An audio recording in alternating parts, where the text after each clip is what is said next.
நிறைய பேருக்கு கேள்வி இருக்கும், எவ்வளோ கட்டி நான் ஆரம்பிக்கணும் அப்படின்னு. அது உங்களுடைய வருமானம் அப்படி இருக்குல்ல, வருமானம்னா வரும் கூட்டல் மானம், அதுதான் வருமானம். உங்களுக்கு எவ்வளவு வேணும்? மாதம் எனக்கு 1000 ரூபாய் கிடைச்சா போதும் அப்படின்னா 3000 ரூபாய்க்கு இன்வெஸ்ட் பண்ணுங்க. 3000 ரூபாயில இருந்து இருக்கு. 10,000 ரூபாய் பண்றீங்களா, உங்களுக்கு ஒரு 4000 ரூபாய் சம்பாதிக்கலாம். 20,000 பண்றீங்களா, ஒரு 7,000 சம்பாதிக்கலாம். உங்களுக்கு எவ்வளவு வேணும்? இப்ப எனக்கு இவ்வளவு வேணும்னு நான் இலக்கு நிர்மாணம் பண்ணி நான் அதை அடையிறேன் அப்படின்னா அதுக்கு தகுந்த மாதிரி நான் கஸ்டமரை பாக்குறேன், அவங்களுக்கு போய் புரிய வைக்கிறேன், இந்த ப்ராடக்ட்டை பத்தி புரிய வைக்கிறேன்.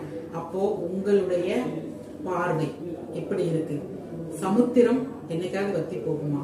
மனித குலம் இருந்துட்டே இருக்காங்கல்ல, அவங்களுக்கு தேவையான தீர்வை கொடுக்கும் பொழுது உங்களோட வியாபாரம் விரிவாகும், உங்க பொருளாதாரம் முன்னேற்றமாகும். 3000 ரூபாயில இருந்து இருக்கு 5000, 10,000, 15,000